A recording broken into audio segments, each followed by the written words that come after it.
Y'a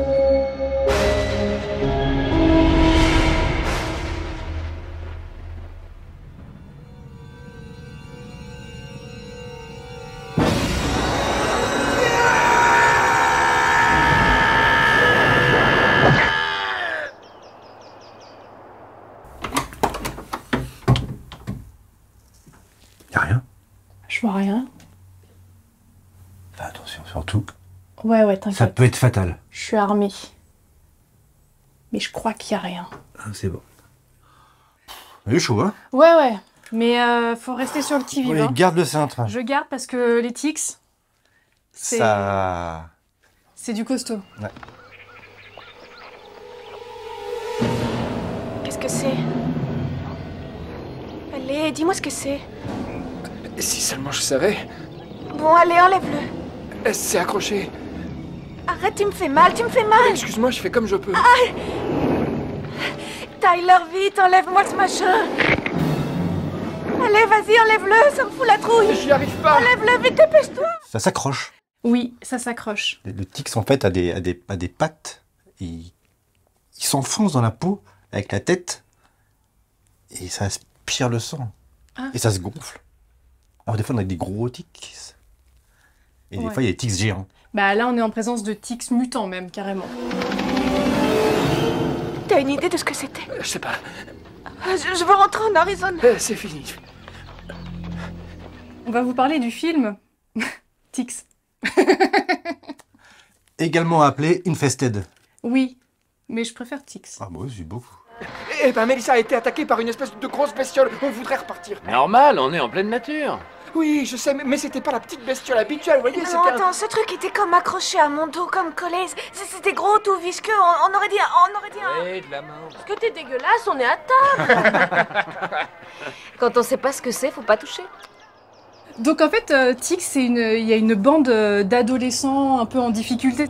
Ils sont pris en charge par des adultes qui les emmènent en week-end campagne, en week-end nature. Et voilà, on y est. Oh. Et voilà le décor. Ouais, ben c'est pas mieux que la banlieue. Hein. Évidemment, doit pas y avoir le câble ici. Attends de voir ton cabinet de toilette, princesse. On est vraiment obligé de vivre dans ce taudis. Et autour de la maison dans laquelle ils vont passer le week-end, Pleine campagne. il y a un voisin agriculteur qui, pour booster un petit peu ses récoltes, a mis au point un espèce d'anabolisant pour plantes. Saloperie de merde. Et malheureusement, sa machinerie, qui est un petit peu rouillée quand même, fuit et tombe sur une tique. Ah, là ça commence mal en fait. Ça commence très mal. Alors, son produit est efficace. Parce que la tique grossit et se reproduit et va devenir pas mal vénère. Ah, ça devient de plus en plus intéressant. Ouais. Et donc, bah, forcément, ce groupe de jeunes ados va se retrouver confronté à ces tics. Mais c'est dingue, elles arrivent par centaines. Non. Laissez-nous entrer. Dans la bande d'adolescents, il y a quand même... Il n'y a pas un prince? Il n'y a pas... Non, alors c'est pas le prince, figure-toi. C'est le cousin du prince, c'est Carlton. D'accord. C'est le cousin du prince de Bel-Air, Alfonso Ribeiro, de son vrai nom qu'on connaît pas trop parce qu'on a tous envie d'appeler Carlton. Et tu sais, on m'appelle Panique parce que je panique jamais. Et toi, Roukmout? Et tu vas pas me tuer? Et il y a Oz, de Buffy, Seth Green, et aussi le fils du docteur d'enfer dans Austin Powers, que j'adore, Scotty. Quelle culture? Années 90. Ah, oui. Là, ça y est, ça me parle, tu vois. Il y a aussi les deux adultes qui sont super connus, qu'on a vus dans plein de films, séries B. Il y a Rosalind Allen dedans, celle qui joue la chef de camp, entre guillemets. Mais moi, je l'avais remarqué à l'époque dans un film d'horreur qui s'appelait La Revanche de Pinocchio. Ok. Et des fois, ça marque comme ça. Ouais. C'est pas un grand film, hein, c'est un petit film. Avec un grand nez. Voilà. Et merde. Dans les seconds rôles, Patrice, faut surtout pas oublier de parler du fermier. Le fermier! Parlons du fermier. Le fermier, mais faut pas l'oublier, celui-là, c'est presque le plus important. Saloperie de merde. Bah oui, parce que bon, c'est à cause de lui que tout ça arrive. On l'a vu partout. Il a plein de petits rôles partout, à nouveau, dans plein de films. L'autre jour, j'ai revu sur Arte De l'ombre à la lumière avec Russell Crowe sur la boxe et il joue un arbitre. Ah oui. Et il est vraiment partout, lui. Ouais. Et c'est pour ça d'ailleurs que Will Argunas l'a choisi pour son illustration. Magnifique illustration originale qui nous a concocté à nouveau. Exactement. Concocté, c'est dur à dire. Et puis, du coup, ce qui nous amène à parler des morts, qui sont vraiment cool dans le film.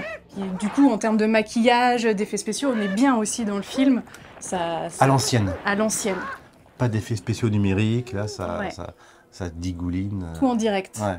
Et ça apporte une touche vraiment, je trouve, essentielle à ce genre de film et à cette époque. Une sorte de réalisme ou de bouffonnerie, mais du coup, c'est crade, quoi. C'est crade et on en veut encore plus. Et vous en aurez beaucoup dedans, parce qu'il se passe plein de choses avec même... je dis plus rien. Non, Je dis non. plus rien. Bon, et donc, le film est réalisé par Tony Randall, Patrice. Oui, Tony Randall, qui a œuvré pas très très longtemps dans le genre, mais en tout cas qui a eu la qualité de faire un de mes films préférés, Hellraiser 2, Ah, voilà, qui m'a marqué et que j'ai toujours plaisir à revoir. Ensuite, il a fait un film de vampire, hein, Children of the Night, ok. qui est passé un peu inaperçu. Mhm. Ensuite, il a fait un autre film, Ah oui, le troisième. Donc, il s'est mis dans la saga Amityville, donc Amityville 93. En Ok. fait, le titre original, c'est Amityville 92, mais comme il est sorti en France en 93, on l'a l'a renommé, exactement. Et donc, en 93, est sorti Tix. D'accord. Voilà. Oui, il y a eu quelques années. Enfin, il y a eu quand même, pour revenir sur Amityville, un épisode qui est pas plutôt... qui ne fait pas défaut, en tout cas. Qui est pas- faut se regarder avec plaisir. Qui est pas aussi ouais. pire que certains. Voilà, plaisir coupable. Pour ceux qui aiment les plaisirs coupables, allez-y. Et pour ceux qui aiment les bons plaisirs, ruez-vous sur Tix par contre. Mais oui.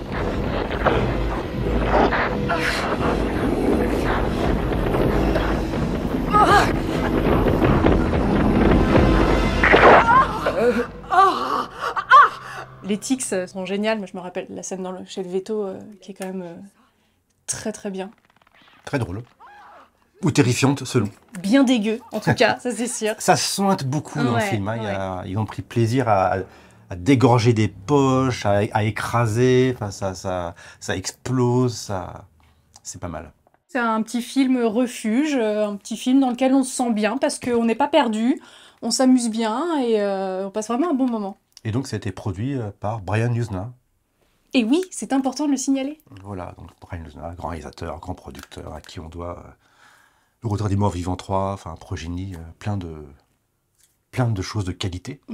Le dentiste. Et Un le et deux. dentiste aussi. Et restauration 4K pour ce film. Exactement. C'est un petit peu saugrenu quand même. C'est plutôt drôle. Mais on adore. Inattendu. On adore. Mais voilà. Donc magnifique copie, combo UHD 4K.